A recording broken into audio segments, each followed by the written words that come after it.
Hey everyone, how's it going? Welcome to the NoDQ.com recap of NXT New Year's Evil 2022, a special edition of NXT to kick off the new year. We had 3 championship matches, and we also had a 6-man tag team match with Matt Riddle from Monday Night Raw being part of the show. A lot to discuss. So let's get right down to it. Shout out to everybody watching this, whether it's live or on demand. I appreciate your viewership and support. We kicked off NXT 2.0 New Year's Evil with a unification match. Roderick Strong, the Cruiserweight champion, going up against Carmelo Hayes, the North American champion, title for title. As you would expect from these guys, a very fast-paced, hard-hitting, back-and-forth match between these guys. Multiple near falls exchanged.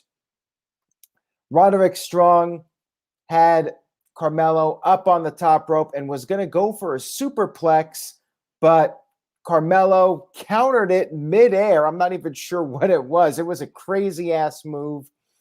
And then Carmelo went to the top, hit the big axe kick off the top, and pinned Roderick Strong to become the new North American Cruiserweight champion. I'm not sure what they're going to be calling the title at this point, but a fun match to start off the show. Carmelo Hayes, he doesn't miss, and now he is the unified North American Cruiserweight champion. What happens next with Roderick Strong? Who knows? I know people have been speculating about him. Will WWE let him go to AEW so he can join the Undisputed Era over there? He's under contract for a while, but you know how these things go with the releases. You have to wonder, where does Roderick Strong really go from here? Like, is he going to stay in NXT? Will he become a trainer? I just don't see him going onto the main roster, so yeah, it'll be interesting to see what happens next for him. Jose says Carmelo Hayes being pushed to the top. And Joey Perez says at least the Cruiserweight Championship will have a better send-off, unlike the old one. Yeah, wasn't Hornswoggle the last Cruiserweight champion back in 2007, somewhere around there? This would definitely be a better send-off if there is, in fact, no more Cruiserweight title. But we'll see what they do with it. We'll see what happens next with Carmelo as the unified champion. Then we had AJ Styles meeting up with the NXT champion, Tommaso Ciampa, backstage. Styles went to the ring for a promo. He talked about being grateful for the reaction from the fans.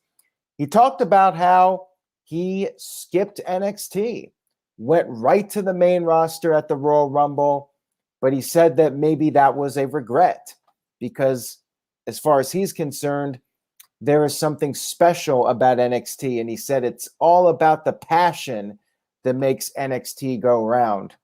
He said that people like Grayson Waller think that they are better than NXT. And of course, that led to Grayson Waller interrupting, talked about how Omos crushed Styles on Raw. And the reason that Styles lost was because, according to Grayson, Styles was preoccupied with him and not Omos. Nice cover there. I like it. Styles said that he's ready to go. He's in his gear. He challenged Grayson to a match. And Grayson was like, if they're going to have a match, it has to be the main event. And he proposed that they do the match next week as the main event. And Styles said that it will be the biggest embarrassment of Waller's career. They got into a fight. Styles got the upper hand, and Waller made his escape. And to respond to Colin Andrew, definitely AJ Styles working with Grayson Waller. Waller's one of those guys that they're trying to build up as something special. Styles will no doubt help out with that. And that match takes place on next week's show. I know a lot of people are thinking, will AJ Styles play more of a role in NXT? Maybe he'll be a regular, kind of do what Finn Balor did a few years ago, come to NXT and work with some of those guys. I suppose that is a possibility, but at this point, I could see Styles doing both. I would be surprised if Styles actually walked away from Raw to be part of the NXT exclusively like Balor. I would be a little surprised, but anything's possible. We had Imperium versus Matt Riddle and MSK in a 6-man tag team match. This was a hell of a match. To me, this was like a classic NXT pay-per-view takeover match.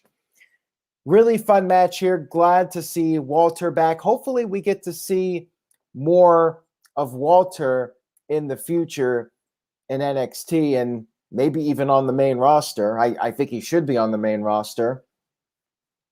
You had the tag teams starting things off. The crowd wanted Riddle in there, so Riddle tagged in, but then Walter tagged in. Walter got the upper hand, and then MSK came in. MSK started to hit their offensive moves.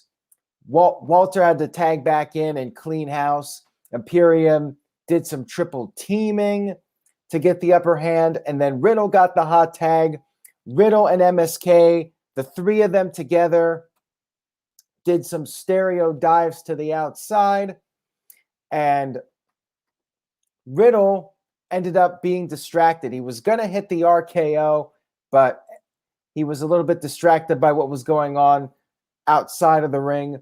Walter hit a power bomb on Riddle, but Riddle kicked out. And then Riddle gave orders to Imperium to finish off Matt Riddle. However, Riddle was able to tag in to MSK, and they came in. They took out Eichner with their double team finisher, and then Riddle tagged back in and pinned Barthel with the RKO of all moves. Big win here for the good guys. Walter's return. He comes up short. His partners did not get the job done.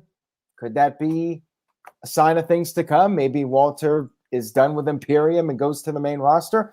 I hope so, but we'll have to wait and see what happens with that. We had Mandy Rose arriving for her triple threat match, NXT Women's Championship. She arrived in a helicopter, and I feel like the pilot was glancing over, taking a good look at her. That's what it looked like, at least. And can't really blame the guy, I suppose. We had Mandy Rose up against Raquel Gonzalez, the former champion, and Cora Jade, who is about to turn 21 years old. She was born a little over 2 months before WCW was sold to WWE. To me, that's crazy. That makes me feel really old that we have wrestlers coming in now that were pretty soon, they will be born after WCW shut down. My mind is blown by that. Man, it's pretty remarkable how fast time flies. Because I remember the end of WCW like it was yesterday. Jose thinks that maybe all of Imperium will head to the main roster. Well, I'll tell you what, Fabian Eichner is fantastic, and I would not be opposed to that if Imperium as a group went to the main roster. I would love it. Walter Cruz said we already had a helicopter entrance with Charlotte. Mandy should have done something original.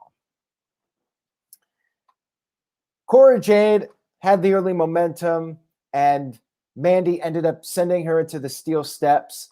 Raquel got the upper hand for a while, using her power. She picked up both of them and tossed them back with a fallaway slam.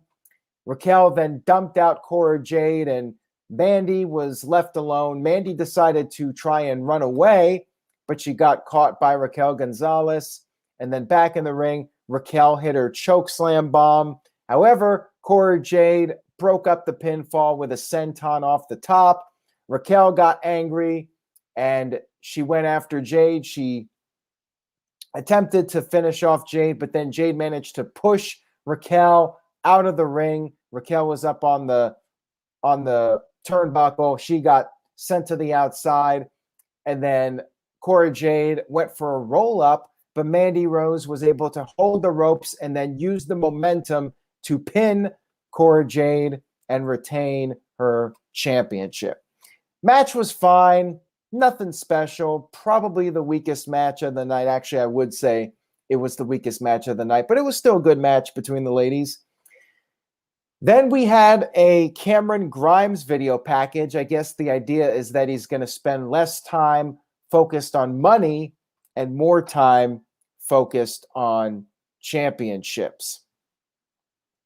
We then had Andre Chase, who is the second coming of Chris Nowinski.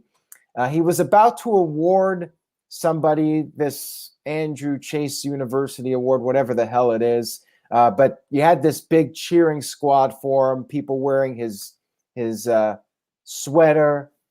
And this guy was about to accept the award. But then we had Von Wagner arrive. Von Wagner cut a heel promo. So I guess Andrew Chase is a babyface. I haven't been watching NXT in a while. So last time I checked, he was a heel, but I guess he's a babyface now. And Von Wagner, clearly a heel because he ran Kyle O'Reilly out of WWE so he could go over to AEW. And Wagner said he is everything that Andrew Chase is not. He attacked him, and then the brutality continued. You had Von Wagner attacking the fans of Andrew Chase, and Wade Barrett was very upset, very angry that Von Wagner would cross that line and attack a fan. I'm still not feeling Von Wagner. They're really trying with him, but something's off. I'm just not getting into the character, and Andrew Chase is total opening match guy, and yeah, I'm not a fan of that gimmick either. Kind of a bust this segment, in my opinion. The whole attacking the so-called fans. I've seen better segments like this, just my opinion. We then had our main event segment of the evening, which was for the NXT Championship. Bron Breakker getting his rematch against Tommaso Ciampa from Halloween Havoc. Before the match, we had a video package, and the emphasis was put on Bron Breakker when he slipped off the second rope in that first match. They were talking about how that was his one mistake, and hopefully he would learn from that. Breakker had a pretty cool entrance. He broke out of some chains, and there was a big X to symbolize the old NXT logo. He kicked the X as he walked down to the ring to symbolically let everybody know that it is a new era of NXT. And as Colin Andrews said, the chain entrance basically gave it away 100%. I agree with you. Match was very good, though. I enjoyed it. I liked everything about Bron Breakker. And Breakker had the early momentum. Ciampa, with a knee to the jaw, sent Breakker to the outside of the ring. And then Ciampa did a twisting plancha. But then Breakker, when they were back in the ring, made a comeback, hit a spine buster, did a very good-looking standing moonsault. And then he got on the second rope and had a brief moment of hesitation. So they were playing up on that botch from a couple months ago and using that as part of the storyline. The rookie, a moment of hesitation. Ciampa took advantage of it. But Ciampa was bleeding from the eye. I'm not sure how he got cut open, but he was bleeding, and Breaker hit a spear out of nowhere, and he went up, picked him up for the gorilla press, but Ciampa was able to counter that into the Willow's Bell. It looked like it was going to be a botch where Breaker picked him up and looked like he was losing him, but then Ciampa managed to get to the apron and hit the Willow's Bell. So it was a nice recovery if it was in fact a botch. It definitely looked like one. And then Ciampa exposed the floor, and he was going to try and finish off Breaker, but then Breaker hit an Alabama slam, sending Ciampa through the announce table, and then Breaker got him back in the ring. And Breaker was going to finish off Ciampa, but Ciampa managed to grab the rope. It started holding on to the ropes for dear life. And then Ciampa used the ropes as a way to attack the groin area of Breaker, kind of a dirty tactic, a little bit of desperation on the champion's part. He then hit several knees, hit the fairy tale ending, 1, 2, but no. Bron Breaker kicked out of the fairy tale ending. And then Bron Breaker regained the upper hand, and he hit the Rick Steiner Bulldog off the top, and then put on the Steiner Recliner submission and a rare tap out. I don't even remember the last time Ciampa tapped out. But Ciampa tapped out to Bron Breaker. Not a pinfall. It was actually the submission. He did correct himself there. Bron Breaker, your new NXT champion. No real surprise here, but a good match between these guys. I did enjoy it. I still think the best match of the night was the 6-man match. I mean, that was definitely a takeover-worthy match, and this was very good too. Certainly could have been on a takeover pay-per-view. Breaker continues to advance, and now he's the champion. We'll see how long he holds on to that title. And there was a comment in the chat room, what's next for Ciampa? I really hope he gets a main roster shot. I really do. Like, don't have him wrestle house shows. Just let him come in, do Raw and SmackDown and the pay-per-views. Let him have a run. I think he deserves it, and I think he deserves to have a lighter schedule if that's what it's going to take for him to be on the main roster. But yeah, I definitely would like to see Ciampa in the Royal Rumble for his debut. I think that would be pretty awesome. So overall, very good show. Not the best, in my opinion, of these USA Network specials, but still a very strong show. I would definitely give it the recommend to check out. It's worth your time to watch. Very good show overall. They had a few TV segments, like with Andrew Chase and the AJ Styles, Grayson Waller segment to set up next week. But all in all, very strong NXT. And it did go into the overrun. The main event went several minutes past the end of the show when it normally ends. But still, really good stuff here. And yeah, big thumbs up for this one. And they are bringing back the Dusty Classic, and the Creed brothers have declared themselves for that. We'll see if they end up picking up the win there. So there you have it. And by the way, after the show went off the air, Rick Steiner, Bron Breaker's son, got into the ring, and they had a big celebration. And Ciampa also shook the hand of Rick Steiner as he was leaving the ring.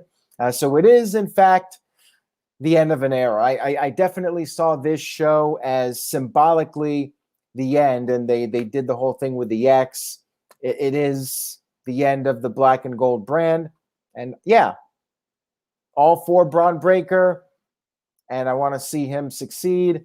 And I want to see Ciampa on the main roster. I want to see Walter, and hell, bring all of Imperium to the main roster. It's time to get some of these guys up there. They've been in NXT now for years, and it's time to get them in the mix with the Randy Ortons and the Roman Reignses and the rest of the main roster. So that's all I got, everybody. Thank you so much for tuning in tonight. I appreciate your viewership and support. Stay tuned to the NoDQ.com YouTube channel for more videos coming up. We got Dynamite, the debut on TBS. That'll be up next. No DQ review, and SmackDown is back live this week. All that coming up. And of course, NoDQ.com will keep you updated with the latest news and rumors. Take care, everybody, and I will see you all next time.